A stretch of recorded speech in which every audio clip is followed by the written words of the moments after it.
Thank you so much for attending my presentation about the surprising success of Sableye, and first let's talk about its stats. When I first started looking into this guy, I didn't remember the exact numbers off the top of my head. I knew that they were poor, but for such a defensively frustrating Pokemon, it can't be that bad, right? Nope.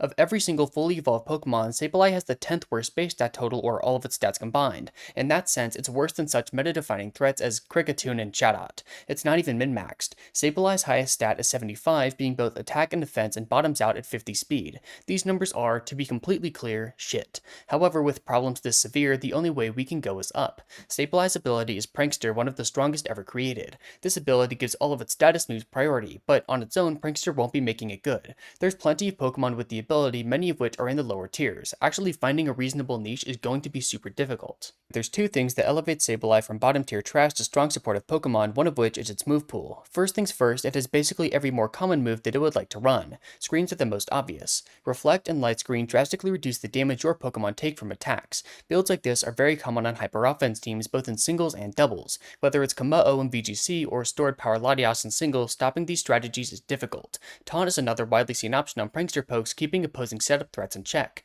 But those aren't anything special. How does Sableye set itself apart? Being able to click priority recover is a huge deal for its survivability. It's one of the only monsters that actually has priority instant recovery, the others being Comfey, Ulumise, and Volbeat. While stat-wise Sableye doesn't take attacks, it's not unreasonable to just heal the damage off. That actually becomes even easier with the other move, Will-O-Wisp. The burn chip is cool, but having the opponent's attack does a lot of important things. It stops sweepers, it stops wall breakers, and it indirectly makes itself even harder to remove. Safe to say this move pool is absolutely monstrous. Post-recording edition, Sableye has a lot of other, more niche moves that I didn't talk about here. One I want to mention really quick is Knock Off, which not only deals some chip damage but gets rid of items, another great supportive option in a very long list. Just that by itself is great, but it gets even better. Sableye has a very strong typing, especially for what it wants to do. Ghost Dark is crazy difficult to hit for lots of damage. Before the introduction of the Fairy type in Gen 6, it literally didn't have any weaknesses. The two covered each other perfectly. Even after Fairies were added, it's still very powerful. One weakness that in all honesty isn't that common is very manageable.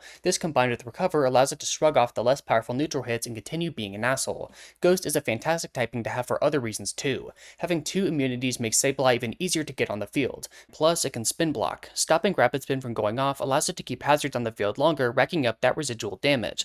Lastly, Dark makes it immune to other Prankster Pokemon. While not a huge deal, it can absolutely come into play. This video isn't really about Sableye's results, more so how it overcame some awful stats, but I'd be remiss to not mention some of its placements. However, I'm not going to cover everything. Instead, we'll talk about some overall trends and a few surprising results.